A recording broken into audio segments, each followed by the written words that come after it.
सो hey everyone, आप लोग का बहुत बहुत स्वागत है हमारे यूट्यूब चैनल है स्टडी पॉइंट रहा में। तो गाइस आप लोगों के लिए मैं रेलवे एनटीपीसी 2024 का जीके जीएस का प्रीवियस ईयर सेट लेकर आई हूँ गाइस, जो आप सभी स्टूडेंट के लिए बहुत ज्यादा इंपॉर्टेंट होने वाला है। तो आप सभी स्टूडेंट से यही रिक्वेस्ट है कि प्लीज वीडियो को एंड तक जरूर देखिएगा एंड कोशिश करिएगा नोट बनाने का, क्योंकि इनका इस नोट बहुत ज्यादा इंपॉर्टेंट होता है। तो आप सभी से यही रिक्वेस्ट है कि प्लीज नोट बनाइए।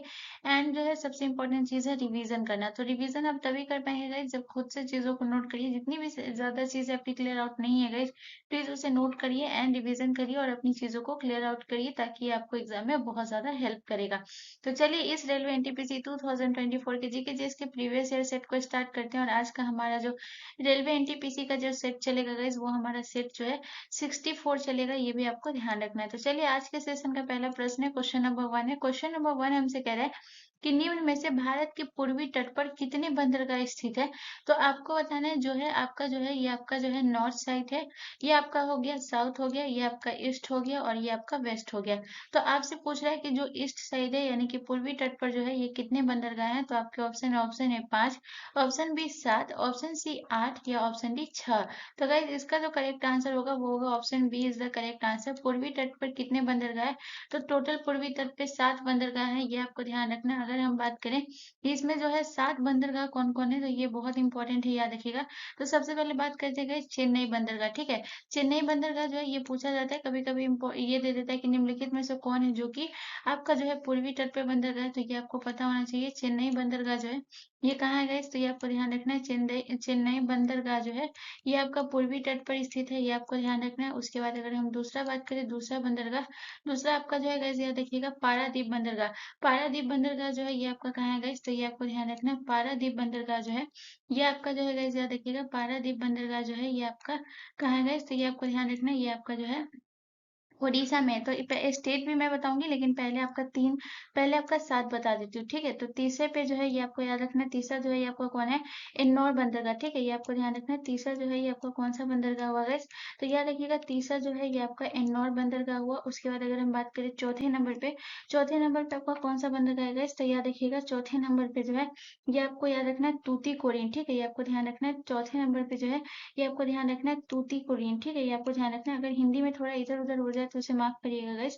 तो याद रखिएगा तो जो है आपका चौथे नंबर पे आपको याद रखना है तूतीकोरिन बंदरगाह, ये आपको ध्यान रखना है। उसके बाद अगर हम बात करते हैं पांचवें नंबर पे जो है ये आपका कौन सा बंदरगाह है गाइस, तो मैं ना यहाँ पे लिख देती हूँ ताकि आपको याद रहे, ठीक है। उसके बाद अगर हम बात करते हैं आपका जो है पांचवें नंबर पे जो है ये कौन सा बंदरगाह है गाइस, तो याद रखिएगा पांचवें नंबर पे जो आपको याद रखना है जो है आपका पोर्ट ब्लेयर हो गया। पांचवें नंबर पे आपको याद रखना है कौन सा हो गया गाइस, तो याद रखिएगा पांचवें नंबर पे जो हो गया ये आपका पोर्ट ब्लेयर बंदरगाह हो गया, ये आपको ध्यान रखना है।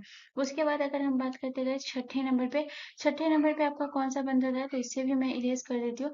छठे नंबर की अगर हम बात करें तो छठे नंबर पे आपका कौन सा बंदरगाह है गाइस, तो याद रखिएगा छठे पे आपको याद रखना है विशाखापट्टनम, ठीक है। ये सारे जो है बहुत इंपॉर्टेंट है, याद रखिएगा। छठे पे जो है ये आपका कौन सा है गाइस, तो ये आपको ध्यान रखना है। छठे पे जो है ये विशाखापट्टनम जो है ये गाइस याद रखिएगा विशाखापट्टनम जो है बंदरगाह जो है ये आपका कहाँ है गाइस, तो याद रखिएगा ये जो है ये भी आपको मैं बताऊंगी। उसके अलावा अगर हम 7वें नंबर की बात करें गाइस, सबसे इम्पोर्टेंट हल्दिया बंदरगाह, बहुत बार पूछा जाता है, मोस्ट इंपोर्टेंट प्रश्न है गाइस, हल्दिया बंदरगाह पूछा जाता है, बहुत इंपॉर्टेंट है, याद रखिएगा। तो याद रखिएगा हल्दिया बंदरगाह जो है ये आपका कहाँ है गाइस, तो ये भी सारी चीज स्टेट को एक एक करके क्लियर करते हैं। तो ये जो है ये टोटल जो है 7 बंदरगाह है जो कि आपके पूर्वी तट पे। अब इसके स्टेट की बात करें तो सबसे पहले बात करते हैं चेन्नई बंदरगाह। चेन्नई बंदरगाह जो है ये आपके कहाँ है गाइस, तो ये आपको ध्यान रखना है। चेन्नई बंदरगाह जो है ये जो है तमिलनाडु में है, ये ध्यान रखिएगा गाइस। चेन्नई बंदरगाह जो है ये आपका कहाँ है गाइस, तो ये आपको ध्यान रखना है तमिलनाडु में। उसके बाद अगर हम बात करते हैं पारादीप बंदरगाह जो है कहाँ है गाइस, तो ये आपको ध्यान रखना है। पारादीप बंदरगाह जो है ये आपके ओडिशा में है, ये आपको ध्यान रखना है।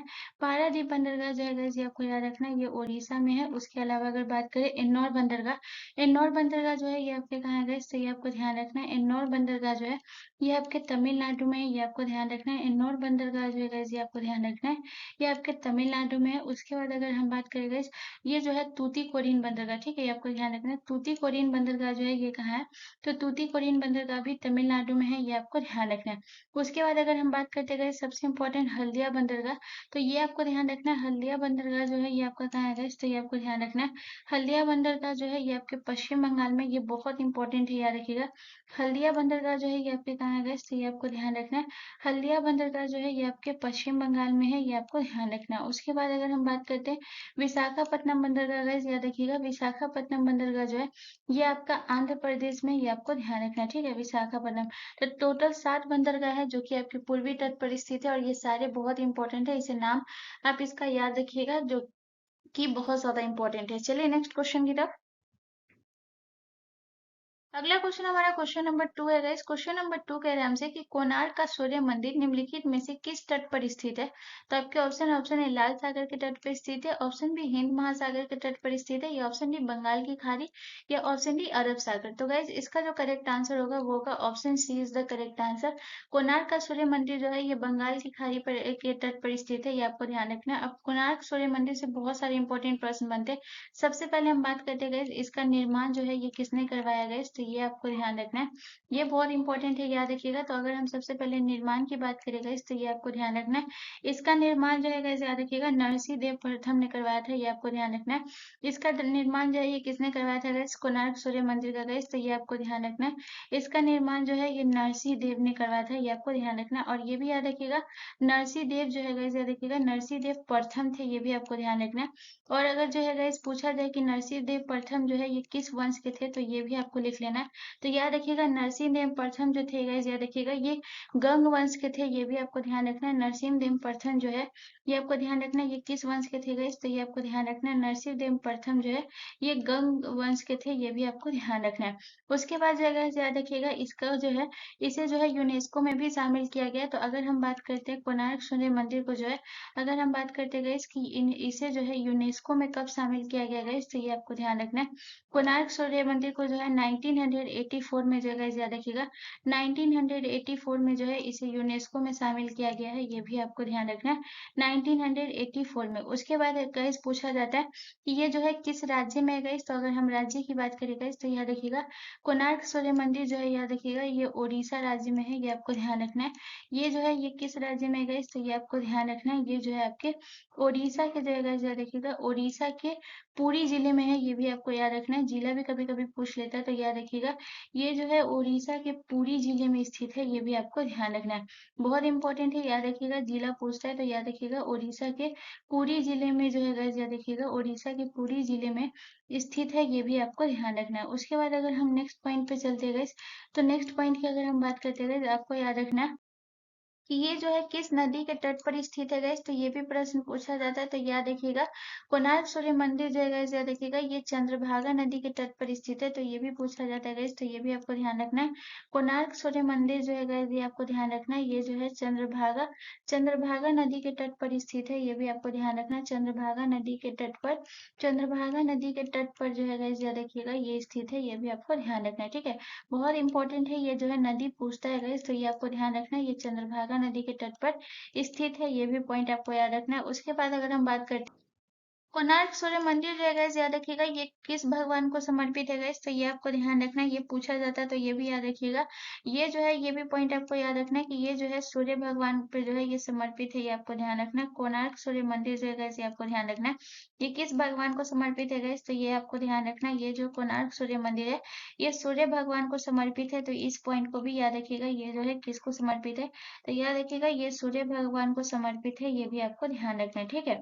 उसके बाद जो है गाइस याद रखिएगा 10 रुपए के नोट पे जो है गाइस याद रखिएगा 10 रुपए के नोट पे जो है कोणार्क सूर्य मंदिर का ही चित्र अंकित होता है, तो याद रखिएगा ये जो है आपको याद रखना है कि 10 रुपए का जो नोट होता है गाइस याद रखिएगा इस पे जो है कोणार्क सूर्य मंदिर का ही चित्र अंकित होता है, ये आपको ध्यान रखना है। उसके बाद याद ये रखिएगा गाइस कि यहाँ से जो है इसे 1984 में यूनेस्को में शामिल किया गया। तो कोणार्क सूर्य मंदिर से जितने भी इंपॉर्टेंट प्रश्न बन रहे हैं यहाँ पे मैं लिखा दी, इसे याद रखिएगा। चलिए नेक्स्ट क्वेश्चन की तरफ।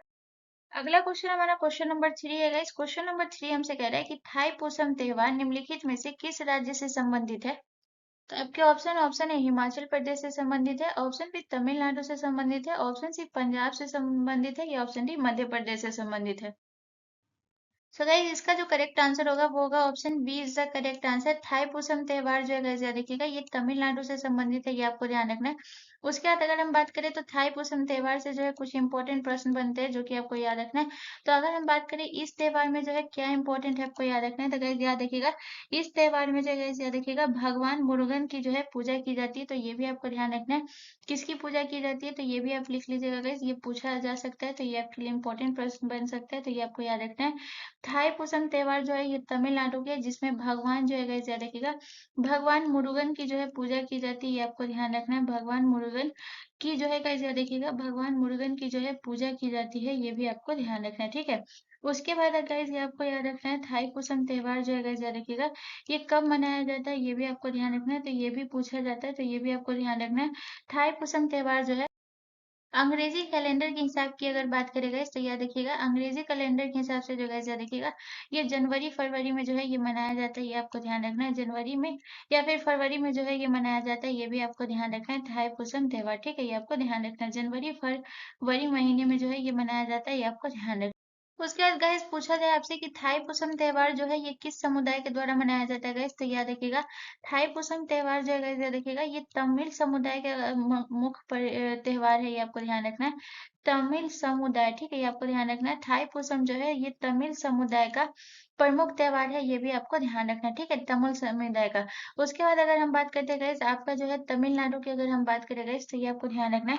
तमिलनाडु का जो है और कौन-कौन सा जो है आपका जो है त्योहार है ये आपको ध्यान रखना है। तो सबसे पहले इम्पोर्टेंट याद रखिएगा पोंगल, बहुत इंपॉर्टेंट है, बहुत बार पूछा जाता है, तो ये आपको ध्यान रखना है। पोंगल जो है ये किस राज्य का त्योहार है, तो याद रखिएगा ये तमिलनाडु का है। उसके अलावा अगर हम बात करें गाइस तो आपको याद रखना गाइस कि जो है आपका जो है तिरुवथिराई जो है ये आपको ध्यान रखना है। तिरुवथिराई जो है ये आपका किस राज्य का त्योहार है गाइस, तो ये आपको ध्यान रखना है।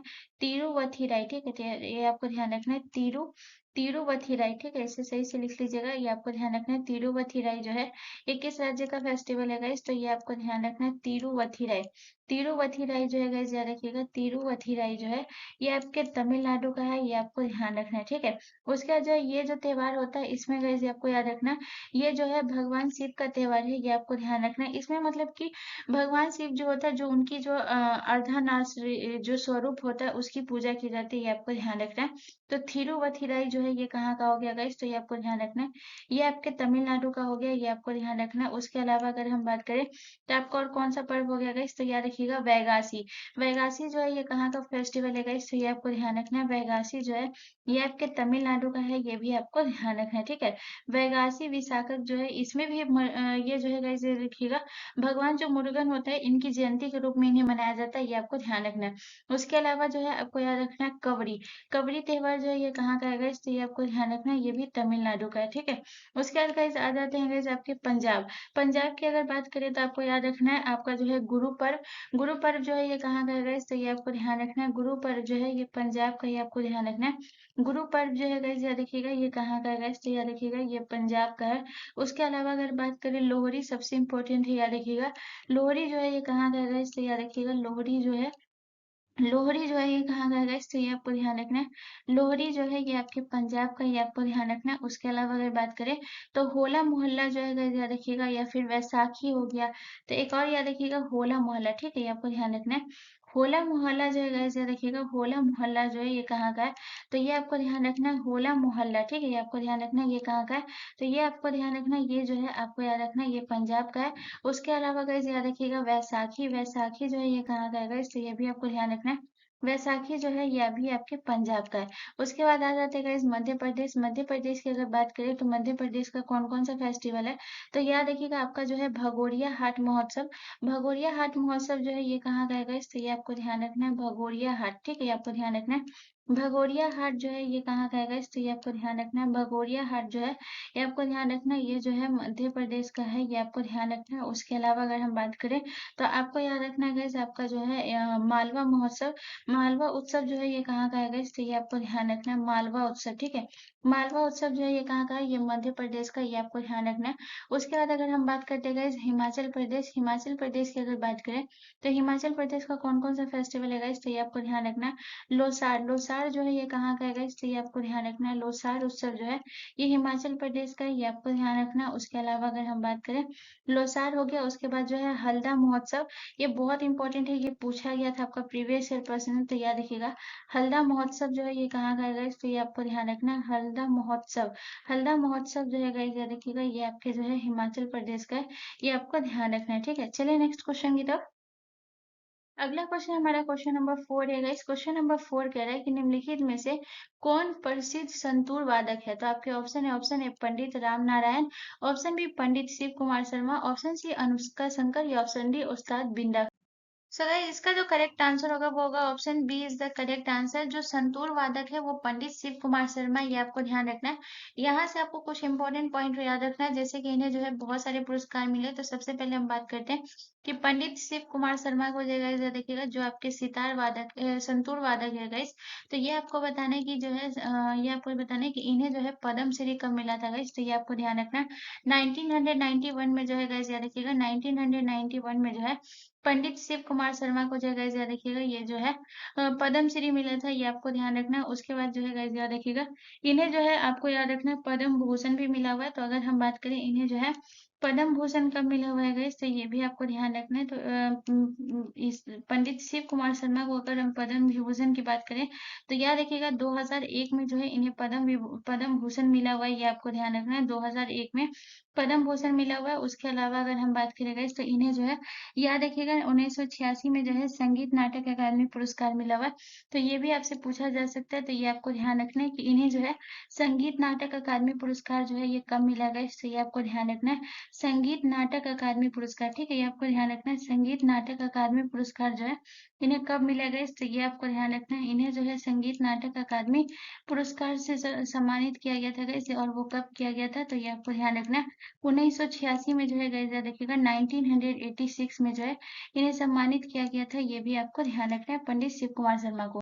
उसके बाद अगर हम बात करते हैं पंडित राम नारायण, तो याद रखिएगा ये जो है आपके जो है ये कौन से वादक हैं, तो याद रखिएगा पंडित राम नारायण जो है गाइस ये आपको ध्यान रखना है, ये जो है सारंगी वादक है, ये आपको ध्यान रखना है। पंडित जो राम नारायण है गाइस ये आपको ध्यान रखना है, ये एक सारंगी वादक है। उन इनसे एक प्रश्न पूछा जाता है गाइस कि इन्हें जो है पद्म विभूषण कब मिला था गाइस, तो ये आपको ध्यान रखना है। पंडित राम नारायण को जो है गाइस याद रखिएगा, जो है अगर हम बात करें कि इन्हें पूछा जाता है कि इन्हें जो है पद्म विभूषण से कब सम्मानित किया गया, तो ये भी आपको ध्यान रखना है। पंडित राम नारायण को जो है पद्म विभूषण से सम्मानित किया गया था 2005 में, ये आपको ध्यान रखना है। ठीक है, इन्हें कब सम्मानित किया गया था गाइस, तो ये आपको ध्यान रखना है। 2005 में जो है इन्हें सम्मानित किया गया था पद्म विभूषण से, ये आपको ध्यान रखना है। उसके बाद अगर हम बात करते हैं अनुष्का शंकर की गाइस, तो ये जो है सितार वादक है, ये आपको ध्यान रखना है। अनुष्का शंकर जो है गाइस ये आपको ध्यान रखना है, ये जो है एक सितार वादक है, ये भी आपको ध्यान रखना है। अगर हम बात करें ये जो है आपको याद रखना है पंडित रविशंकर की बेटी है अनुष्का शंकर, ये भी आपको ध्यान रखना है। उसके बाद अगर हम बात करते हैं उस्ताद बिंदा खां गाइस, तो उस्ताद बिंदा खां जो है ये कौन थे गाइस, तो ये आपको ध्यान रखना है। उस्ताद बिंदा खां जो थे ये जो है प्रमुख सारंगी वादक थे, ये भी, तो ये आपको ध्यान रखना है। उस्ताद बिंदा खां जो है गाइस ये आपको ध्यान रखना है, ये जो है सारंगी वादक थे, ये भी आपको ध्यान रखना है। बहुत इंपॉर्टेंट है, ये जितना भी लिखाई हूँ सबको नोट करते हुए चलिएगा। चलिए नेक्स्ट क्वेश्चन की तरफ। अगला क्वेश्चन हमारा क्वेश्चन नंबर 5 है गाइस। क्वेश्चन नंबर 5 हमसे कह रहा है कि निम्नलिखित में से बागुरुम्बा लोक नृत्य किस राज्य से संबंधित है, तो आपको बताना है बागुरुम्बा लोक नृत्य जो है ये किस राज्य से संबंधित है। तो आपके ऑप्शन ए असम से, ऑप्शन बी मध्य प्रदेश से, ऑप्शन सी राजस्थान से, या ऑप्शन डी मिजोरम से। सो गाइस इसका जो करेक्ट आंसर होगा वो होगा option A is the correct answer. Bagurumba लोक नृत्य जो है गाइस याद रखिएगा ये असम से संबंधित है। और यहाँ पे एक प्रश्न पूछा जाता है कि बागुरुम्बा लोक नृत्य जो है ये किस जनजाति के द्वारा किया जाता है, तो ये बहुत इंपॉर्टेंट है, याद रखिएगा। बागुरुम्बा लोक नृत्य जो है गाइस याद रखिएगा ये बोडो जनजाति के द्वारा किया जाता है, तो ये प्रश्न पूछा जाता है, तो ये आपको ध्यान रखना है। बागुरुम्बा लोक नृत्य जो है ये किस जनजाति के द्वारा किया जाता है गाइस, तो ये आपको ध्यान रखना है। ये जो है बोडो जनजाति के द्वारा किया जाता है, ये भी आपको ध्यान रखना है। उसके बाद अगर हम बात करते हैं असम, असम का कौन कौन सा लोक नृत्य है गाइस, ये भी आपको ध्यान रखना है। तो सबसे पहले बागुरुम्बा हो गया जो कि असम का हो गया। उसके अलावा अगर हम बात करें नट पूजा, बहुत इंपॉर्टेंट है, ये बहुत बार एग्जाम में पूछा गया है, तो याद रखिएगा नट पूजा जो है ये किस राज्य का लोक नृत्य है गाइस, तो ये आपको ध्यान रखना है। नट पूजा जो है ये असम का है। उसके अलावा अगर हम बात करें बिहू, बिहू जो है ये किस राज्य का लोक नृत्य है, तो ये आपको ध्यान रखना है, ये भी जो है असम का है। उसके अलावा अगर हम बात करें बिछुआ लोक नृत्य जो है ये किस राज्य से संबंधित है गाइस, तो ये आपको ध्यान रखना है। बिछुआ लोक नृत्य जो है गाइस ये आपको ध्यान रखना है, ये असम से संबंधित है। तो ये आपको ध्यान रखना है, बिछुआ हो गया, ये भी असम से संबंधित है। उसके अलावा अगर बात करें नागा, नागा जो है ये कहाँ का है गाइस, तो ये भी आपको ध्यान रखना है, ये भी असम से संबंधित है। उसके अलावा अगर हम बात करें गाइस आपका झूमर, झूमर जो है ये किस राज्य का लोक नृत्य है, तो ये आपको ध्यान रखना है, झूमर जो है ये असम का है। ठीक है, उसके बाद आ जाते हैं गाइस मध्य प्रदेश। मध्य प्रदेश का कौन कौन सा लोक नृत्य है गाइस, तो ये भी आपको ध्यान रखना। अगर मध्य प्रदेश की बात करें तो जवारा जो है ये कहाँ का है गाइस, तो ये आपको ध्यान रखना है, जवारा नृत्य जो है ये मध्य प्रदेश का, ये आपको ध्यान रखना है। उसके अलावा अगर हम बात करें मटकी, मटकी जो है ये किस राज्य का लोक नृत्य है गाइस, तो ये आपको ध्यान रखना है, ये भी मध्य प्रदेश का है।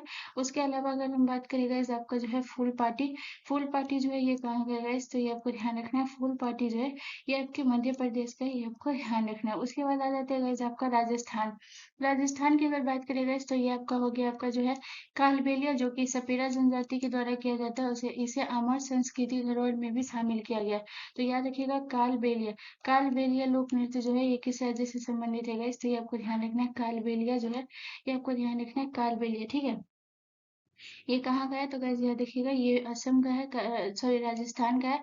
उसके बाद आपको याद रखना है गाइस भवाई, भवाई लोक नृत्य जो है ये किस राज्य का है, तो ये आपको ध्यान रखना है, ये भी आपके जो है राजस्थान का है। उसके अलावा अगर बात करें तो जो है पनिहारी, पनिहारी लोक नृत्य जो है ये कहाँ का है गाइस, तो याद रखिएगा पनिहारी जो है ये भी राजस्थान का है, ये आपको ध्यान रखना है। उसके अलावा अगर हम बात करें मिजोरम की गाइस, तो मिजोरम से आपको याद रखना है, मिजोरम से आपको याद रखना है गाइस कि जो आपका जो है चेराव, चेराव जो लोक नृत्य है ये कहाँ का बहुत प्रसिद्ध है, चेराव मिजोरम का है, ये आपको ध्यान रखना है। चेराव जो कि ये मिजोरम का है, ये आपको ध्यान रखना है। ठीक है, चलिए नेक्स्ट क्वेश्चन की तरफ। अगला क्वेश्चन हमारा क्वेश्चन नंबर 6 है गाइस। क्वेश्चन नंबर 6 कह रहा है कि पांच जगत वर्गीकरण की पद्धति कब प्रसारित की गई थी, तो आपके ऑप्शन है 1969 में, ऑप्शन बी 1968 में, ऑप्शन सी 1960 में, या ऑप्शन डी 1965 में। तो गाइस इसका जो करेक्ट आंसर होगा वो होगा ऑप्शन जो है ए, करेक्ट आंसर हो जाएगा 1969 में जो है ये पांच जगत वर्गीकरण जो है ये पद्धति को प्रसारित किया गया। उसके बाद यहाँ पे पूछा जाता है कि पांच जगत वर्गीकरण को जो प्रसारित किया था वो किसने किया था, तो ये भी आपको याद रखिएगा 1969 में जो है ये आपको याद रखना है आर एच विक्टर ने जो है याद रखिएगा, आर एच विक्टर ने जो है ये पांच जगत प्रणाली को जो है याद रखिएगा, ये इन्होंने ही स्टार्ट किया था, तो ये आपको याद रखना है आर एच विक्टर। ठीक है, ये आपको ध्यान रखना है, आर एच विक्टर ने जो है याद रखिएगा पांच जगत पद्धति को प्रणालित किया है, ये भी आपको ध्यान रखना है 1969 में। अगर हम बात करते हैं गाइस कि ये जो है पांच जगत की अगर हम बात करें, ये पांच जगत कौन कौन सी है गाइस, तो ये भी आपको ध्यान रखना है। तो उसमें आपको याद रखना है सबसे पहला जो है वो पांच जगत में कौन कौन है, तो यहाँ पे जो है प्रश्न पूछा जाता है कि पांच जगत प्रणाली में निम्नलिखित में से कौन है या निम्नलिखित में से कौन नहीं है, तो इसलिए पांचों का आपको नाम याद रखना बहुत इंपॉर्टेंट है। तो याद रखिएगा पांच जगत प्रणाली में जो पांच है ये आपको ध्यान रखना है। सबसे पहले है मोनेरा, मोनेरा है ये आपको ध्यान रखना है। इसमें जो है इस जगत में जीवाणु, नीलहरी, शैवाल या माइक्रोप्लाज्मा जो है इसको जो है रखा गया है, ये आपको ध्यान रखना है मोनेरा में। ठीक है, दूसरा जो है ये आपका कौन सा है, तो ये आपको ध्यान रखना है, दूसरा जो है ये आपका प्रोटिस्टा है। ठीक है, ये आपको ध्यान रखना है, दूसरा जो है ये आपका क्या है गाइस, तो ये आपको ध्यान रखना है प्रोटिस्टा। ठीक है, उसके बाद अगर बात करते हैं प्रोटिस्टा में क्या रखा गया गाइस, तो इस जगत में जो है यानी कि यूकैरियोटिक जो जीवे जो होती है इसको सम्मिलित किया गया प्रोटिस्टा में। ठीक है, जैसे प्रोटोजोआ वगैरह हो गया, इसको शामिल किया गया। उसके बाद जो है तीसरा की अगर बात करें, तीसरा में जो है ये क्या है गाइस, तो ये आपको ध्यान रखना है, तीसरा में जो है ये आपका कवक है। कवक में जैसे आपको याद होगा इसमें जो है जो कोशिका भित्ति वाले जो जीव है उसको रखा गया है कवक में, ये आपको ध्यान रखना है। कोशिका भित्ति वाले जो जीव है इसको रखा गया है कवक में, ये आपको ध्यान रखना है। ठीक है, कवक में। उसके बाद जो है चौथा जो है ये आपका कौन है गाइस, तो ये आपको ध्यान रखना है प्लांटी। चौथा जो है ये आपका कौन सा है गाइस, तो ये आपको ध्यान रखना है, चौथा जो है ये आपका प्लांटी है, ये आपको ध्यान रखना है। इसमें जो है क्या है गाइस, तो प्लांटी में जो है बहुकोश के यानी कि हरे पादपों को रखा गया है, ये आपको ध्यान रखना है। और जो है आपका जो है पांचवा जो है ये आपका कौन सा है, तो ये है एनीमिलिया। ठीक है, ये आपको ध्यान रखना। पांचवा जो है ये आपका कौन, तो ये पांच जगत प्रणाली जो है ये किसने स्टार्ट की थी, तो याद रखिए किसने शुरू की थी, तो याद रखिएगा जो है आपको याद रखना RH विक्टर। पांचवा जो है ये आपका कौन सा है, तो ये आपको ध्यान रखना है। पांचवा जो है ये आपका है एनीमिलिया, जो है ये पांचवा है, ये आपको ध्यान रखना है। ठीक है, ये बहुत इंपॉर्टेंट है, इसे याद रखिएगा, एनीमिलिया। ठीक है, आपको ध्यान रखना है। पांचवा जो है ये कौन सा है, तो ये आपको ध्यान रखना है। पांचवा जो है ये आपका एनीमिलिया है। ठीक है, ये आपको ध्यान रखना है। अगर हम बात करते हैं गाइस, जो एनीमिलिया है इसको सही से लिख लीजिएगा। जो एनीमिलिया है गाइस, अगर हम इसकी बात करें तो इसमें आपको याद रखना है कि इसमें किसको रखा गया है। तो याद रखिएगा, इसमें जो है जो एक कोशिकीय वाले जो जीव जंतु है उसे रखा गया है, ये आपको ध्यान रखना है। चलिए नेक्स्ट क्वेश्चन की तरफ। अगला क्वेश्चन हमारा क्वेश्चन नंबर 7 है गाइस। क्वेश्चन नंबर 7 हमसे कह रहा है कि निम्नलिखित में से कौन दिगंबर संप्रदाय के संस्थापक थे। तो आपको बताना है दिगंबर संप्रदाय के संस्थापक जो है ये कौन थे। तो आपके ऑप्शन है, option A Bhadrabahu, option B Sthulabhadra, option C Kalacharya, या ऑप्शन डी इनमें से कोई नहीं। तो गाइस सबसे पहले आपको क्या याद रखना है कि जो प्रथम जैन संगीति हुआ था, ये आपको ध्यान रखना है। जो प्रथम जैन संगीति हुआ था ये भी आपके लिए बहुत इंपॉर्टेंट है। ठीक है, ये आपको ध्यान रखना है। ये आपको लिखना है कि जो प्रथम जैन संगीति हुआ था इसमें जो है जैन दो भागों में बट गया था। ठीक है, ये आपको ध्यान रखना है प्रथम जैन संगीति में। तो ये भी कभी कभी पूछा जाता है कि प्रथम जैन संगीति जो है ये कब हुआ था, तो इसे भी क्लियर करेंगे, लेकिन पहले बात कर जैन संगीति के बारे में। तो गाइस याद रखिएगा, प्रथम जैन संगीति में जो गाइस याद रखिएगा, जैन धर्म जो है ये दो भागों में बट गया था। तो याद रखिएगा पहला जो है ये कौन से भाग में बट गया था, तो प्रथम जैन संगीति में जो पहला जो बटा था वो बटा था श्वेतांबर में बट गया था। ये आपको ध्यान रखना है। पहला जो है ये किस में बट गया था गाइस, तो ये आपको ध्यान रखना है, श्वेतांबर में बट गया था। और दूसरा जो है ये किस में बट गया था गाइस, दूसरा जो बटा था ये आपका दिगंबर में बटा था। ठीक है, यही पूछ रहे आपसे कि दिगंबर का संस्थापक कौन था। ठीक है, तो इसे भी हम क्लियर करेंगे, लेकिन सबसे पहले आपको याद रखना है प्रथम जैन संगीति में जैन धर्म दो भागों में बट गया, श्वेतांबर और दिगंबर में। अगर हम बात करें श्वेतांबर के जो है, अगर हम बात करते हैं कि इसके जो है श्वेतांबर के संस्थापक कौन थे गाइस, तो ये भी आपको ध्यान रखना है। अगर आपसे पूछे कि श्वेतांबर का जो संस्थापक था ये कौन था गाइस, तो ये आपको ध्यान रखना है। श्वेतांबर के जो संस्थापक थे गाइस, ये आपको ध्यान रखना है कौन थे इसके संस्थापक। तो ये आपको ध्यान रखना है, श्वेतांबर के जो संस्थापक थे वो थे आपके स्थूलभद्र। ठीक है, ये आपको ध्यान रखना है। श्वेतांबर के संस्थापक कौन थे, तो ये आपको ध्यान रखना है। श्वेतांबर के संस्थापक जो थे ये आपके स्थूलभद्र थे, ये आपको ध्यान रखना है। ठीक है, श्वेतांबर के संस्थापक जो थे ये आपके स्थूलभद्र थे, ये आपको ध्यान रखना है। और उसके बाद अगर हम बात करें दिगंबर के संस्थापक, आपसे पूछा गया है कि यही दिगंबर के जो है संस्थापक कौन थे गाइस, तो ये आपको ध्यान रखना है। दिगंबर के जो संस्थापक थे ये आपको ध्यान रखना कौन थे, तो दिगंबर के जो संस्थापक थे वो भद्रभाव थे। ठीक है, ये आपको ध्यान रखना है। दिगंबर के संस्थापक कौन थे गाइस, तो ये आपको ध्यान रखना है। दिगंबर के संस्थापक जो थे ये भद्रबाहु थे, ये आपको ध्यान रखना है। ठीक है, तो ये हो गया आपका इतना पॉइंट। सबसे पहले आपको याद रखना है कि जैन धर्म दो भागों में बट गया, श्वेतांबर दिगंबर। श्वेतांबर के संस्थापक स्थूलभद्र और दिगंबर के संस्थापक भद्रभाहु। उसके बाद गाइस आपको श्वेतांबर से क्या याद रखना है कि श्वेतांबर में जो होता था गाइस, याद रखिएगा इसमें जो है सफेद वस्त्र पहना जाता था, ये आपको ध्यान रखना है। श्वेतांबर में जो गाइस याद रखिएगा इसमें जो है जो श्वेतांबर संप्रदाय के लोग थे गाइस, ये आपको ध्यान रखना है, ये सफेद वस्त्र पहनते थे। मैं ये पॉइंट ये सबसे पहले इसीलिए लिखा रही हूँ गाइस, क्योंकि ये जो है बहुत बार एग्जाम में पूछा गया है, तो ये आपको याद रखना है। ठीक है, पहनते थे ये भी आपको ध्यान रखना है। और जो दिगंबर जो थे गाइस, ये आपको ध्यान रखना है, ये जो है नग्न अवस्था में रहते थे। ठीक है, यानी कि ये बिना वस्त्र के रहते थे, नग्न अवस्था में रहते थे, ये भी आपको ध्यान रखना है। तो इस पॉइंट को आपको याद रखना है कि ये जो है नग्न अवस्था में रहते थे, ये भी आपको ध्यान रखना है। उसके बाद अगर हम बात करते गाइस कि इनका कहना था कि जो दिगंबर थे गाइस, इनका मानना था कि ये जो है महावीर स्वामी विवाहित नहीं थे, और जो है श्वेतांबर का मानना था कि महावीर स्वामी जो है ये विवाहित थे। तो इनका कुछ अलग अलग जो है ये रहता था, लेकिन सबसे इम्पोर्टेंट इसमें पूछा जाता था कि जो है श्वेतांबर संप्रदाय के जो लोग रहते थे वो लोग सफेद कपड़ा पहनते थे, और जो दिगंबर लोग रहते थे वो कपड़ा नहीं पहनते थे, यानी कि नग्न अवस्था में रहते थे। तो अब बात करते हैं कि प्रथम जैन संगीति हुआ था, इसमें जो है जैन संप्रदाय जो है दो भागों में बट गया था। तो आपके लिए ये भी बहुत महत्वपूर्ण है। तो प्रथम जैन संगीति, ठीक है, ये आपसे पूछा जाएगा कि प्रथम जैन संगीति जो है ये कब हुआ था गाइस, तो ये आपको ध्यान रखना है। प्रथम जैन संगीति जो हुआ था वो 300 ईसा पूर्व हुआ था, ये आपको ध्यान रखना है। प्रथम जैन संगीति जो है ये कब हुआ था, तो याद रखिएगा प्रथम जैन संगीति जो है ये 300 ईसा पूर्व हुआ था, ये आपको ध्यान रखना है। उसके बाद अगर हम बात करें ये जो है ये कहाँ हुआ था गाइस, तो अगर हम बात करते हैं इसका जो जो स्थान था गाइस ये कहाँ था? तो ये आपको ध्यान रखना है, प्रथम जैन संगीति जो है ये पाटलिपुत्र में हुई थी, तो ये भी आपको ध्यान रखना है। ये कहाँ हुआ था गाइस? तो ये आपको ध्यान रखना, प्रथम जैन संगीति जो है ये पाटलिपुत्र में हुई थी 300 ईसा पूर्व, ये भी आपको ध्यान रखना है। उसके बाद जो है इसमें जो है एक प्रश्न और पूछा जाता है, जो कि पूछा जाता है कि इस जो प्रथम जैन संगीति हुआ था, इस समय जो है अध्यक्ष कौन थे गाइस? तो ये आपको ध्यान रखना है। इस समय के अध्यक्ष कौन थे? तो ये आपको ध्यान रखना है। इस समय के जो अध्यक्ष थे प्रथम जैन संगीति में, वो थे स्थूलभद्र, ये आपको ध्यान रखना है। इस समय जो है अध्यक्ष कौन थे गाइस? तो ये आपको ध्यान रखना है, इस समय जो अध्यक्ष थे वो स्थूलभद्र थे। तो यहाँ पे जो है इतना इंपॉर्टेंट पॉइंट है, इसको आप नोट कर लीजिएगा। आपको पता है तो अच्छी बात, जो चीज नहीं पता उसे नोट कर लीजिएगा, ठीक है। चलिए नेक्स्ट क्वेश्चन की तरफ। लेकिन आपको जो है यहाँ पे पहले क्वेश्चन को क्लियर कर देते हैं गाइस, कि यहाँ पे पूछा गया था कि दिगंबर संप्रदाय के संस्थापक कौन है। तो मैं आपको बताई हूँ कि दिगंबर संप्रदाय के संस्थापक कौन है? भद्रबाहु। तो ऑप्शन ए हमारा करेक्ट आंसर हो जाएगा, ठीक है। चलिए नेक्स्ट क्वेश्चन की तरफ। अगला क्वेश्चन हमारा क्वेश्चन नंबर 8 है गाइस। क्वेश्चन नंबर 8 कह रहा है कि भौतिकी में मूल मात्रों की संख्या जो है निम्नलिखित में से कितनी है?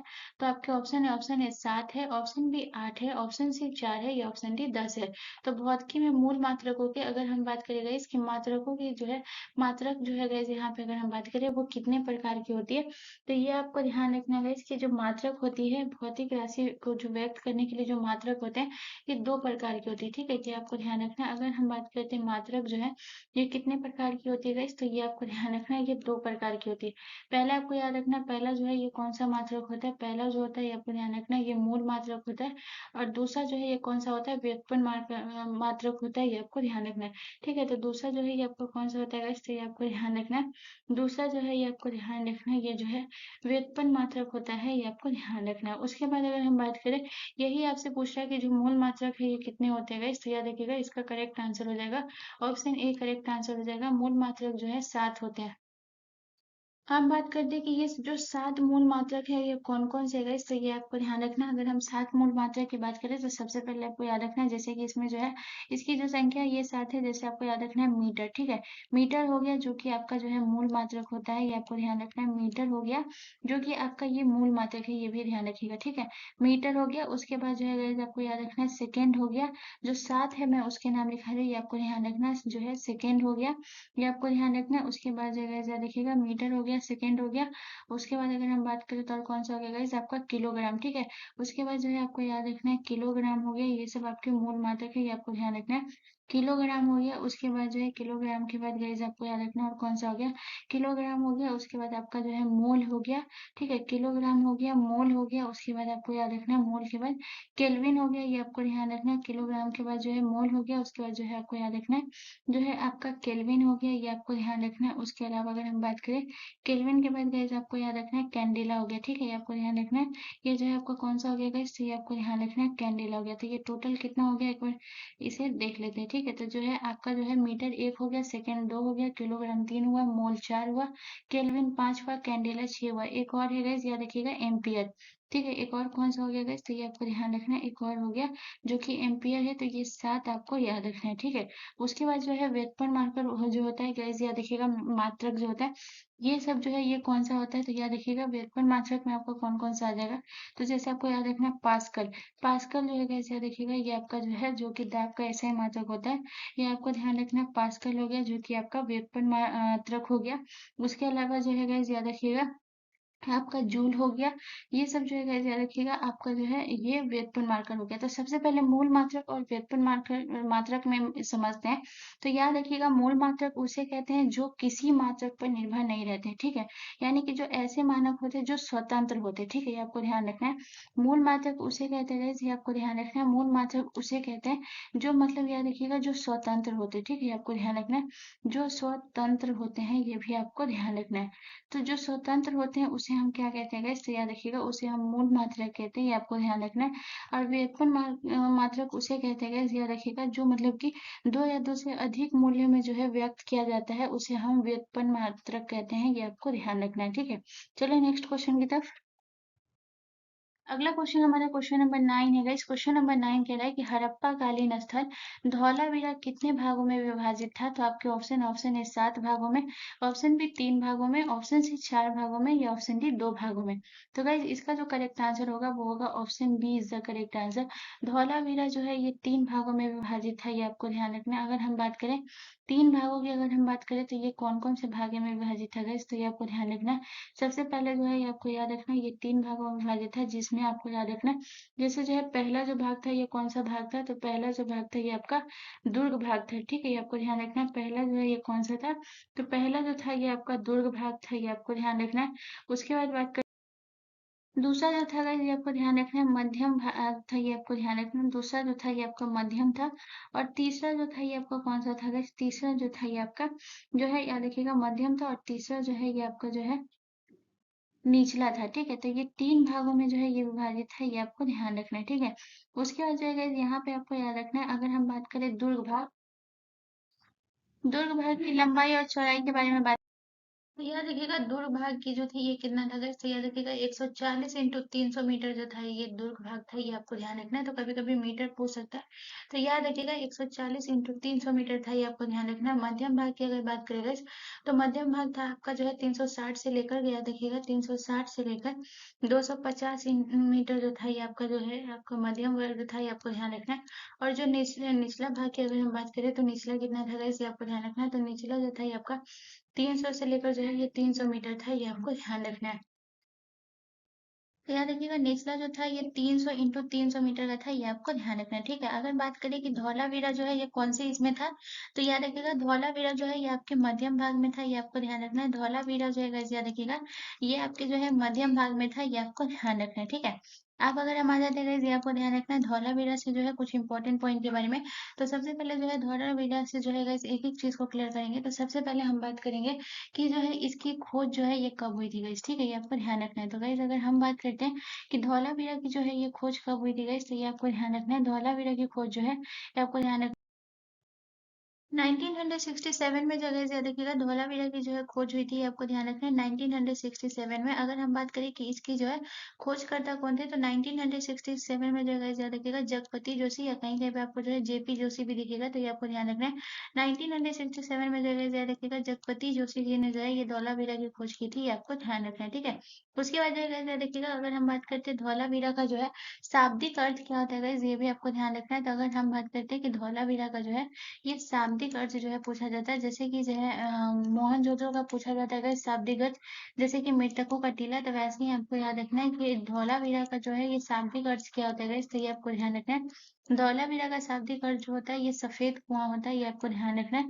धौलावीरा का शाब्दिक अर्थ जो है ये क्या होता है तो ये आपको ध्यान रखना है। धौलावीरा का शाब्दिक अर्थ है जो कि है सफेद कुआं, ये आपको ध्यान रखना है। ठीक है, उसके बाद जो है गाइस आपको याद रखना है धौलावीरा से गाइस जो कि सबसे इंपॉर्टेंट है कि ये जो है स्थित कहाँ है गाइस, तो ये आपको ध्यान रखना है कि धौलावीरा जो है अगर हम बात करते हैं कि ये कहाँ स्थित है गाइस, तो ये आपको ध्यान रखना है। धौलावीरा जो है ये गुजरात के कच्छ जिले में स्थित है, ये आपको ध्यान रखना है। तो अगर हम बात करते हैं कि धौलावीरा जो है ये कहाँ स्थित है गाइस, तो ये आपको ध्यान रखना है। धौलावीरा जो है ये गुजरात के कच्छ जिले में स्थित है, ये आपको ध्यान रखना है। ठीक है, तो ये भी पूछा जाता है कि धौलावीरा जो है ये कहाँ स्थित है, तो याद रखिएगा गुजरात के कच्छ जिले में स्थित है, ये भी आपको ध्यान रखना है। उसके बाद अगर हम बात करते हैं धौलावीरा को जो है यूनेस्को में भी शामिल किया गया, तो ये आपको ध्यान रखना है। धौलावीरा को जो है अगर हम बात करते हैं कि इसे जो है यूनेस्को में कब शामिल किया गया है, तो ये आपको ध्यान रखना है। धौलावीरा को यूनेस्को में 2021 में जो है इसे शामिल किया गया, तो ये भी आपको ध्यान रखना है। धौलावीरा को यूनेस्को में कब शामिल किया गया, तो 2021 में जो है इसे यूनेस्को में शामिल किया गया धौलावीरा को, ये भी आपको ध्यान रखना है। ठीक है, चलिए नेक्स्ट क्वेश्चन की तरफ। अगला क्वेश्चन हमारा क्वेश्चन नंबर 10 है। इस क्वेश्चन नंबर 10 हमसे कह रहा है कि मोहनजोदड़ो का विशाल स्नानागार की लंबाई कितनी थी, तो आपके ऑप्शन है 11.88 meter, option B 9.50 meter, option C 5.45 meter या ऑप्शन डी 3.93 मीटर। तो गाइस इसका जो करेक्ट आंसर होगा वो होगा option A is the correct answer. Mohenjodaro का जो विशाल स्नानागार थी इसकी लंबाई जो थी वो 11.88 मीटर थी, ये आपको ध्यान रखना है। उसके बाद जो है गाइस अगर हम बात करें स्नानागार की बात करें गाइस, अगर हम बात करें कि स्नानागार की जो है चौड़ाई कितनी थी गाइस, तो ये भी पूछा जाएगा गाइस। तो याद रखिएगा स्नानागार की जो है गाइस, याद रखिएगा इसकी जो है चौड़ाई कितनी थी गाइस, तो याद रखिएगा स्नानागार की जो चौड़ाई थी वो आपको ध्यान रखना है 7.01 मीटर जो था, ये आपको ध्यान रखना है। इसकी जो है चौड़ाई कितनी थी गाइस, तो ये आपको ध्यान रखना है 7.1 मीटर जो है इसकी चौड़ाई थी, ये आपको ध्यान रखना है। उसके बाद जो है स्नानागार की जो है गाइस, याद रखिएगा गहराई भी पूछा जाता है। तो अगर हम बात करें कि जो है मोहनजोदड़ो का जो विशाल स्नानागार था इसकी गहराई कितनी थी गाइस, तो ये भी आपको ध्यान रखना है। इसकी जो गहराई थी वो थी 2.43 मीटर जो है इसकी गहराई थी, ये आपको ध्यान रखना है। ठीक है, 2.43 मीटर जो है इसकी गहराई थी, ये आपको ध्यान रखना है। उसके बाद अगर हम बात करते हैं गाइस मोहनजोदड़ो का, जैसे कि मैंने आपको बताया था कि मोहनजोदड़ो का जो है गाइस, याद रखिएगा इसका जो है शाब्दिक अर्थ क्या होता है गाइस, तो ये पूछा जाता है, तो ये आपको ध्यान रखना है। मोहनजोदड़ो का शाब्दिक अर्थ होता है गाइस मृतकों का टीला, तो ये भी आपको ध्यान रखना है। मोहनजोदड़ो का शाब्दिक अर्थ क्या होता है गाइस, तो ये आपको ध्यान रखना है। मोहनजोदड़ो का शाब्दिक अर्थ होता है मृतकों का टीला जो है गाइस, याद रखिएगा मोहनजोदड़ो का शाब्दिक अर्थ होता है, ये आपको ध्यान रखना है मृतकों का टीला। ठीक है, आपको ध्यान रखना है मोहनजोदड़ो का शाब्दिक अर्थ क्या होता है गाइस, तो ये आपको ध्यान रखना है मृतकों का टीला जो है ये मोहनजोदड़ो का शाब्दिक अर्थ है, ये आपको ध्यान रखना है। उसके बाद गाइस बात करते हैं कि ये किस नदी के तट पे गाइस, तो ये आपको ध्यान रखना है मोहनजोदड़ो जगह याद रखिएगा ये सिंधु नदी के तट पर है, ये भी आपको ध्यान रखना है। ये किस नदी के तट पर है गाइस, तो याद रखिएगा मोहनजोदड़ो जो है ये आपके सिंधु नदी के तट पर है, ये भी आपको ध्यान रखना है। उसके बाद अगर हम बात करते हैं कि इसकी जो है खोजकर्ता कौन है गाइस, तो याद रखिएगा मोहनजोदड़ो की खोज जो की थी ये राखाल दास बनर्जी ने की थी, ये आपको ध्यान रखना है। मोहनजोदड़ो की खोज जो है ये किसने की थी गाइस, तो ये आपको ध्यान रखना है। मोहनजोदड़ो की खोज जो है ये आपको ध्यान रखना है राखाल दास बनर्जी ने की थी। और पूछा जाता है कि राखाल दास बनर्जी ने मोहनजोदड़ो की खोज जो है ये कब की थी गाइस, तो ये आपको ध्यान रखना है। राखाल दास बनर्जी ने जो है गाइस देखिएगा मोहनजोदड़ो की खोज की थी 1922 में, ये आपको ध्यान रखना है। ठीक है, उसके बाद अगर हम बात करते हैं सिंधु घाटी का सबसे महत्वपूर्ण स्थल की अगर हम बात करें, या गाइस याद रखिएगा यहाँ पे हम लिख देते गाइस, जगह नहीं था तो याद रखिएगा सिंधु घाटी का सबसे महत्वपूर्ण स्थल है, ये भी आपको ध्यान रखना है। सिंधु घाटी का सबसे महत्वपूर्ण स्थल मोहनजोदड़ो है, ये भी आपको ध्यान रखना है। ठीक है, डरियो याद रखिएगा सिंधु घाटी सभ्यता का जगह याद रखिएगा सबसे महत्वपूर्ण स्थल है, ये भी आपको ध्यान रखना है। सबसे महत्वपूर्ण स्थल कौन है गाइस, तो ये आपको ध्यान रखना है। सिंधु घाटी सभ्यता का जो है सबसे महत्वपूर्ण स्थल है मोहनजोदड़ो, ये भी आपको ध्यान रखना है। महत्वपूर्ण स्थल है, ये भी आपको ध्यान रखना है। ठीक है, चलिए नेक्स्ट क्वेश्चन की तरफ। अगला क्वेश्चन हमारा क्वेश्चन नंबर 11 है गाइस। क्वेश्चन नंबर 11 कह रहा है कि एशियाई खेल 2023 में भारत ने कुल कितने पदक जीते थे। तो गाइस याद रखिएगा एशियाई खेल 2023 में जो है ये भारत का सबसे जो अब तक का सबसे बेस्ट परफॉर्मेंस था वो कब था गाइस, तो याद रखिएगा ये जो था सबसे बेस्ट परफॉर्मेंस था गाइस, याद रखिएगा वो जो है एशियाई खेल 2023 में था। तो ये आप यहाँ से आपको बहुत सारे प्रश्न मिलेंगे। तो यहाँ पे आपसे पूछ रहा है कि भारत ने कुल कितने पदक जीते हैं, तो आपके ऑप्शन ऑप्शन है 51 पदक, ऑप्शन बी 90 पदक, ऑप्शन सी 105 पदक, या ऑप्शन डी 107। सर इसका जो करेक्ट आंसर होगा वो होगा option D is the correct answer. जो है एशियाई खेल में जो है वो भारत ने कुल कितने पदक जीते गए, इससे आपको ध्यान रखना है। टोटल जो है 107 पदक जीते हैं, आपको ध्यान रखना है। कितने पदक जीते गए, इससे आपको ध्यान रखना है। टोटल जो है 107 पदक जीते, ये आपको ध्यान रखना है। अगर हम बात करें 107 में जो है आपको याद रखना है 107 में जो है देखिएगा इन्होंने जो है 28 जो है गोल्ड जीता है, ये आपको ध्यान रखना है। 28 जो है याद रखिएगा इन्होंने गोल्ड पदक जीते हैं 107 में, याद रखिएगा 28 गोल्ड जीते हैं। उसके बाद गाइस याद रखिएगा जो है आपका जो है 41 जो है गाइस याद रखिएगा 41 जो है इन्होंने सिल्वर जीता है, ये आपको ध्यान रखना है। 41 पदक जो इन्होंने सिल्वर जीता है। और उसके बाद याद रखिएगा 41 सिल्वर जीता है, उसके बाद 38 जो है गाइस याद रखिएगा 38 जो है याद रखिएगा ब्रॉन्ज यानी कि ये जो है रजत पदक जीता। तो ये हो गया टोटल जो है 107 पदक हो गया। उसके बाद जो है इसमें पूछा जाता है भारत की रैंकिंग, ठीक है। तो ये आपको ध्यान रखना है कि भारत की जो है ये केमी रैंकिंग थी गाइस, तो ये आपको ध्यान रखना है। भारत जो है इस साल आपको याद रखना है भारत जो है गाइस याद रखिएगा चौथे स्थान पे थी, ये आपको ध्यान रखना है। भारत जो है याद रखिएगा भारत जो है यहाँ पे जो है भारत की रैंकिंग क्या थी गाइस, 4th थी, तो याद रखिएगा भारत चौथे स्थान पर थी। तो इस भी पॉइंट को याद रखिएगा भारत जो है चौथे स्थान पर थी, ये भी आपको ध्यान रखना है। और इसमें जो है पहला ऐसा खेल है जिसमें भारत ने 100 से पार पदक जीते थी, ये भी आपको ध्यान रखना है। तो भारत चौथे चौथे स्थान पर थी, ये आपको ध्यान रखना है। उसके बाद बात करते हैं गाइस यहाँ पे कि जो है पहला एशियाई खेल की अगर हम बात करें कि पहला जो है गाइस याद रखिएगा पहला जो है एशियन गेम जो हुआ था एशियाई खेल, ये आपको ध्यान रखना है। पहला एशियन गेम जो हुआ था गाइस याद रखिएगा ये कब हुआ था, ये पूछा जाता है, बहुत इंपॉर्टेंट है, याद रखिएगा। तो अगर हम बात करें पहला एशियन गेम जो हुआ था गाइस, ये आपको ध्यान रखना है 1951 में हुआ था, ये आपको ध्यान रखना है। पहला एशियन गेम 1951 में हुआ था। और कहाँ हुआ था गाइस, तो ये आपको ध्यान रखना है 1951 में जो है ये दिल्ली में हुआ था, ये आपको ध्यान रखना है ये कहाँ हुआ था गाइस, ये आपको ध्यान रखना है दिल्ली में हुआ था। और इसमें जो है गाइस याद रखिएगा भारत ने जो है याद रखिएगा पहला एशियाई गेम में जो है भारत ने जो है 51 पदक जीते, ये आपको ध्यान रखना है। भारत ने जो है गाइस याद रखिएगा 51 पदक जीते थे, ये भी आपको ध्यान रखना है, ठीक है। चलिए नेक्स्ट क्वेश्चन की तरफ। अगला क्वेश्चन हमारा क्वेश्चन नंबर 12 है गाइस। क्वेश्चन नंबर 12 कह रहा है कि poverty and un British rule in India नामक पुस्तक किसने लिखी है। तो आपके ऑप्शन है दादा भाई नौरोजी ने, option B doctor Hamid Ansari ने, ऑप्शन सी अटल बिहारी वाजपेयी ने, या ऑप्शन डी लाला लाजपत राय ने। तो गाइस याद रखिएगा जो है आपका poverty and un British rule in India जो है ये दादा भाई नौरोजी ने लिखा था।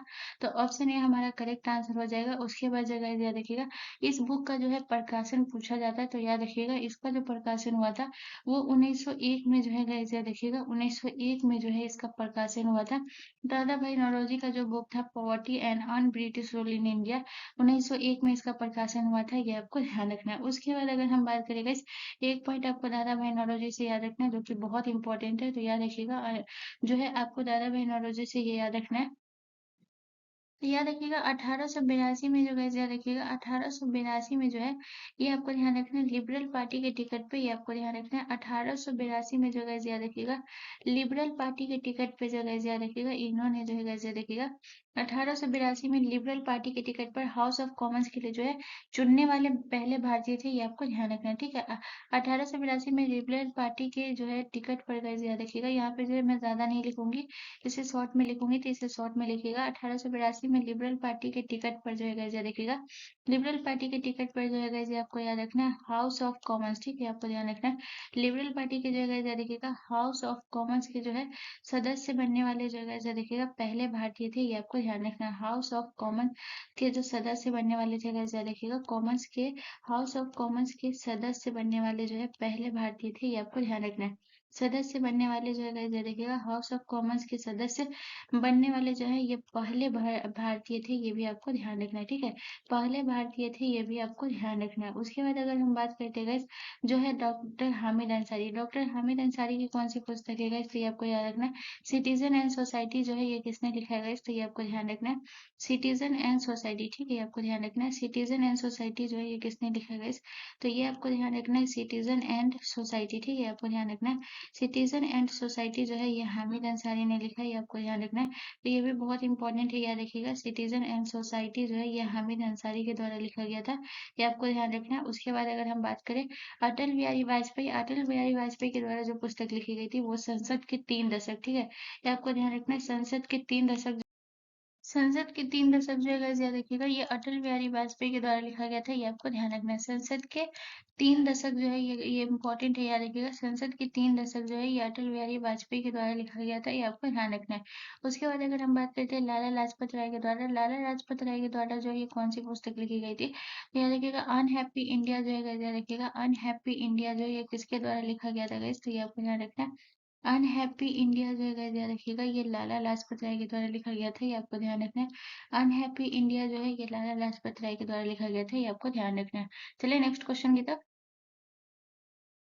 अगला क्वेश्चन हमारा क्वेश्चन नंबर 13 है गाइस। क्वेश्चन नंबर 13 कह रहा है कि मानव शरीर में रक्त का शुद्धिकरण कौन सा अंग करता है। तो आपके ऑप्शन है हृदय, option B kidney, option C यकृत, या ऑप्शन डी फेफड़े। तो गाइस इसका जो करेक्ट आंसर होगा वो होगा option B is the correct answer. Kidney को हम क्या कहते हैं गाइस, तो ये आपको ध्यान रखना है किडनी को हम वृक्क कहते हैं, आपको ध्यान रखना है किडनी को हम वृक्क कहते हैं, आपको ध्यान रखना है। तो मानव शरीर में रक्त का शुद्धिकरण जो है ये किडनी करता है, ये आपको ध्यान रखना है। उसके बाद जो है अगर हम बात करें किडनी का जो है गाइस यह देखिएगा इसकी जो है अगर हम बात करें तो किडनी की कार्यात्मक इकाई जो है ये क्या होती है गाइस, तो ये आपको ध्यान रखना है किडनी की कार्यात्मक इकाई जो है गाइस यह देखिएगा किडनी की कार्यात्मक इकाई जो है इसे हम क्या कहते हैं नेफ्रॉन कहते हैं, ये आपको ध्यान रखना है, ठीक है। तो किडनी की कार्यात्मक इकाई जो है उसे हम क्या कहते हैं गाइस, तो ये आपको ध्यान रखना है किडनी की कार्यात्मक इकाई को नेफ्रॉन कहते हैं, ये आपको ध्यान रखना है, ठीक है। तो ये हो गया किडनी से ये सबसे इंपॉर्टेंट जो कि पूछा जाता है। उसके बाद अगर हम बात करते हैं किडनी के जो है कुछ काम के बारे में, तो सबसे पहले बात करते हैं किडनी जो है गाइस याद रखिएगा ये आरबीसी के उत्पादन में मदद करता है, ये आपको ध्यान रखना है। तो ये भी आपको लिख लेना है गाइस, ये आपको ध्यान रखना है ये आरबीसी के जो है गाइस याद रखिएगा आरबीसी के उत्पादन में जो है गाइस याद रखिएगा आरबीसी के उत्पादन में जो है गाइस याद रखिएगा उत्पादन में मदद करता है, ये भी आपको ध्यान रखना है। तो पहला पॉइंट ये हो गया मदद करता है। उसके बाद अगर हम बात करें दूसरा पॉइंट गाइस, दूसरा पॉइंट आपको क्या याद रखना है कि जो है गाइस आपको याद रखना है ये जो है ये जो है आपको याद रखना है कि ये जो है बीपी को नियंत्रित करता है, ठीक है? ये आपको ध्यान रखना है। ब्लड प्रेशर को जो है गाइस याद रखिएगा, ये जो है बीपी को जो है गाइस याद रखिएगा नियंत्रित करता है। बीपी हो गया, कैल्शियम हो गया, इसे ये नियंत्रित करता है, ये भी आपको याद रखना है। ये जो है नियंत्रण करता है, ये आपको ध्यान रखना है, ठीक है? नियंत्रण करता है, ये भी आपको ध्यान रखना है। उसके बाद जो है गाइस यहाँ पे एक प्रश्न पूछा जाता है, याद रखिएगा गाइस कि इसका जो है आकार पूछा जाता है, ठीक है? कि जो है किडनी का आकार कैसा होता है गाइस, तो ये आपको ध्यान रखना है। किडनी का आकार जो होता है गाइस, ये आपको ध्यान रखना है, ये होता है, आपको याद रखना है, राजमा के आकार की होती है, ठीक है? ये आपको ध्यान रखना है। किडनी का आकार जो है ये कैसा होता है, तो ये आपको ध्यान रखना है। किडनी का आकार जो होता है ये राजमा के आकार का होता है, ये आपको ध्यान रखना है। जिस तरीके से आप पिक्चर में देख सकते हैं गाइस, ये बिल्कुल जो है गाइस याद रखिएगा, ये जो है आपका बिल्कुल भी देख रहे हैं, बिल्कुल ये राजमा की तरह ये पिक्चर में दिख रहे हैं। इसका आकार बिल्कुल राजमा की तरह है, ये आपको लिखना है। चलिए नेक्स्ट क्वेश्चन की तरफ। अगला क्वेश्चन हमारा क्वेश्चन नंबर 14 है। इस क्वेश्चन नंबर 14 हमसे कह रहा है कि निम्नलिखित में से कौन सा धातु चुंबक द्वारा आकर्षित नहीं होता है। तो आपके ऑप्शन है लोहा, option B aluminium, option C nickel या ऑप्शन डी कोबाल्ट। तो गाइस इसका जो करेक्ट आंसर होगा वो होगा option B is the correct answer. चुंबक के द्वारा जो है ये कौन आकर्षित नहीं होता है गाइस, तो याद रखिएगा एल्यूमिनियम जो है ये चुंबक के द्वारा आकर्षित नहीं होता है। उसके अलावा अगर हम बात करते हैं कि कौन-कौन सी धातु है जो गाइस याद रखिएगा चुंबक के द्वारा जो है ये आकर्षित नहीं होता है, ठीक है? तो याद रखिएगा एल्युमिनियम हो गया, ये आपको ध्यान रखना है। उसके बाद जो है गाइस आपको याद रखना है जो है क्रोमियम, ठीक है? क्रोमियम भी जो है गाइस याद रखिएगा, ये आपका जो हो गया क्रोमियम भी जो है ये चुंबक के द्वारा आकर्षित नहीं होती है, तो ये आपको ध्यान रखना है। क्रोमियम हो गया जो कि चुंबक के द्वारा जो है ये आकर्षित नहीं होता है, ये आपको ध्यान रखना है। क्रोमियम हो गया, उसके बाद अगर हम बात करें क्रोमियम हो गया, उसके अलावा अगर हम बात करें तो मैंगनीज हो गया, ये भी जो है गाइस याद रखिएगा। मैंगनीज हो गया, ये भी जो है गाइस याद रखिएगा, ये भी जो है इसके द्वारा जो है चुंबक के द्वारा जो है आकर्षित नहीं होता है, तो मैंगनीज हो गया। उसके बाद जो है गाइस याद रखिएगा तीसरा जो है ये कौन सा हो गया, तीसरा जो है गाइस याद रखिएगा प्लेटिनम। प्लेटिनम भी जो है गाइस याद रखिएगा ये चुंबक के द्वारा जो है आकर्षित नहीं होता है, तो ये आपको ध्यान रखना है प्लेटिनम, ठीक है? ये आपको ध्यान रखना है, ये भी चुंबक के द्वारा आकर्षित नहीं होता है। और चौथा एल्युमिनियम, ये भी चुंबक के द्वारा आकर्षित नहीं होता है। अब अगर हम बात करते हैं गाइस कि चुंबक के द्वारा जो आकर्षित है वो कौन-कौन सा होता है गाइस, तो ये आपको ध्यान रखना है। चुंबक के द्वारा जो है गाइस याद रखिएगा, चुंबक के द्वारा जो है आकर्षित कौन-कौन होता है, ये भी हम यहाँ लिखेंगे। तो याद रखिएगा चुंबक के द्वारा जो है आकर्षित होता है, ये आपको ध्यान रखना है। ये कौन-कौन आकर्षित होता है, तो याद रखिएगा सबसे पहले आपको याद रखना है लोहा। लोहा जो है गाइस याद रखिएगा ये चुंबक के द्वारा जो है आकर्षित होता है, तो ये हो गया आपका लोहा हो गया। उसके अलावा अगर हम बात करें शीशा हो गया गाइस, ये आपको ध्यान रखना है। शीशा भी जो है ये चुंबक के द्वारा आकर्षित हो सकता है, ये आपको ध्यान रखना है। उसके अलावा अगर हम बात करें जस्ता, जस्ता भी जो है ये शीशा के द्वारा आकर्षित हो सकता है, ये आपको ध्यान रखना है। चलिए नेक्स्ट क्वेश्चन की तरफ। अगला क्वेश्चन हमारा क्वेश्चन नंबर 15 है गाइस। क्वेश्चन नंबर 15 कह रहा है कि लोकसभा में मनोनीत सदस्यों की अधिकतम संख्या है। तो आपके ऑप्शन है 4, ऑप्शन बी 3, ऑप्शन सी 1 या ऑप्शन डी 2। तो गाइस इसका जो करेक्ट आंसर होगा वो होगा option D is the correct answer. 2 सदस्यों को जो है लोकसभा से मनोनीत करते हैं, और मनोनीत कौन करता है गाइस, तो ये आपको ध्यान रखना है राष्ट्रपति जो है इसे मनोनीत करता है, ये आपको ध्यान रखना है। मनोनीत कौन करता है, तो यहाँ पर ध्यान रखना राष्ट्रपति जो है गाइस याद रखिएगा जो है लोकसभा से सदस्यों को मनोनीत करता है, 2 सदस्यों को। अगर हम बात करते हैं लोकसभा, ठीक है? लोकसभा में जो है टोटल सदस्य कितने होते हैं गाइस, तो ये आपको ध्यान रखना है। टोटल जो है ये 552 सदस्य होते हैं, ये आपको ध्यान रखना है। लोकसभा में टोटल 552 सदस्य होते हैं। उसके अलावा अगर बात करते हैं 530 सदस्य, ठीक है? तो अगर हम बात करते हैं 530 सदस्य जो है अगर ध्यान रखिएगा ये राज्यों का प्रतिनिधि करते हैं, ये आपको ध्यान रखना है। 530 सदस्य जो है ये आपको ध्यान रखना है राज्यों का प्रतिनिधित्व करते हैं, ये आपको ध्यान रखना है, ठीक है? राज्यों का प्रतिनिधित्व करते हैं, ये भी आपको ध्यान रखना है, ठीक है?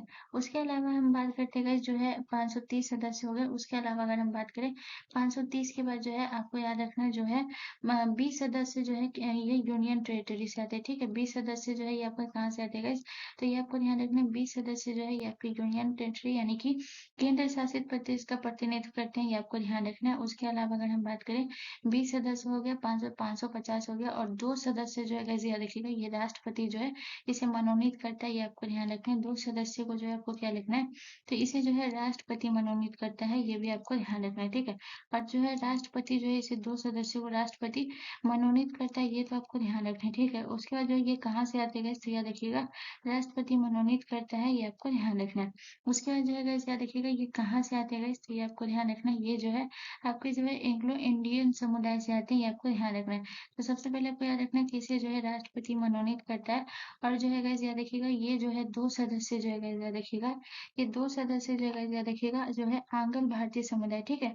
ये आपको ध्यान रखना है, ये 2 सदस्य जो है गाइस याद रखिएगा ये आंग्ल भारतीय समुदाय से जो है ये आते हैं, ये आपको ध्यान रखना है, ठीक है। ये 2 सदस्य जो है गाइस याद रखिएगा ये आपके जो है आंग्ल भारतीय जो है गाइस याद रखिएगा 2 सदस्य जो है ये आंग्ल भारतीय समुदाय के द्वारा जो है ये आते हैं, ये भी आपको ध्यान रखना है, ठीक है। चलिए नेक्स्ट क्वेश्चन की तरफ।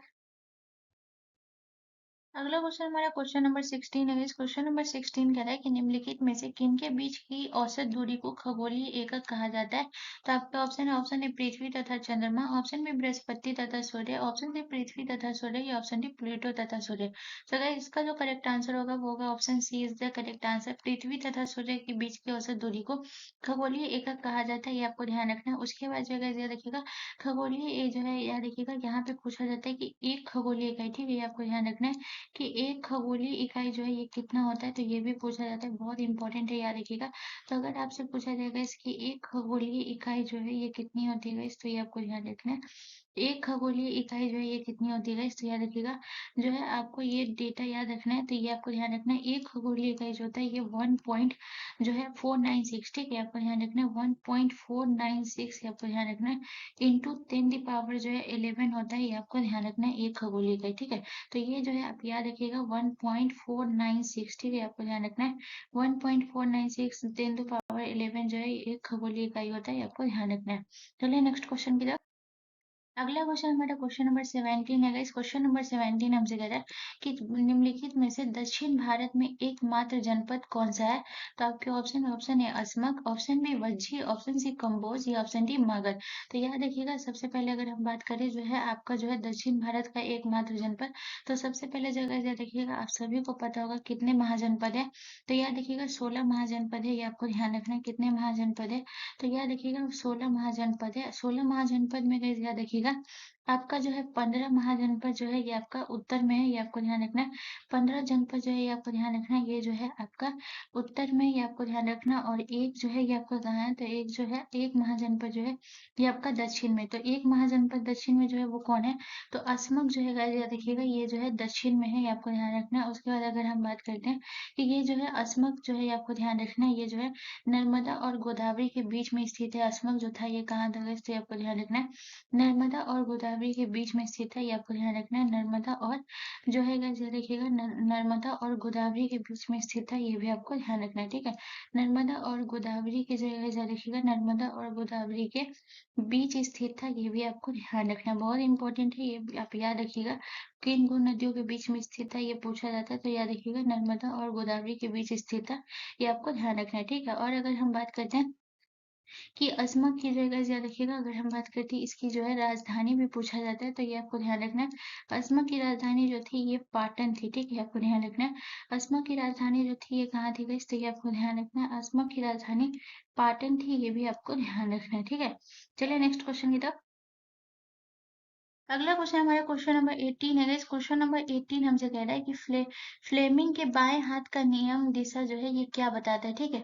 तो फ्लेमिंग के बाएं हाथ के नियम का दिशा क्या बताता है, तो आपके ऑप्शन है विद्युत धारा की उस चालक में जो विद्युत क्षेत्र में रखा गया है। ऑप्शन बी आपसे कह रहा है कि विद्युत चालक में चुंबकीय क्षेत्र की होती है, या ऑप्शन सी गाइस विद्युत चालक में बल की दिशा जब चालक चुंबकीय क्षेत्र में है, या ऑप्शन डी इनमें से कोई नहीं। तो इसका जो करेक्ट आंसर होगा वो होगा option C is the correct answer. विद्युत चालक में बल की दिशा जब चालक चुंबकीय क्षेत्र में है, ये है फ्लेमिंग का नियम है, ये आपको ध्यान रखना है। चलिए नेक्स्ट क्वेश्चन की तरफ। अगला क्वेश्चन हमारा क्वेश्चन नंबर 19 है। इस क्वेश्चन नंबर 19 कह रहा है कि किस राज्य में भारतीय रेलवे जोन के 2 मुख्यालय हैं। तो आपके ऑप्शन है Uttar Pradesh, option B Andhra Pradesh, option C Rajasthan, या ऑप्शन डी असम। तो गाइस इसका जो करेक्ट आंसर होगा वो होगा option A is the correct answer.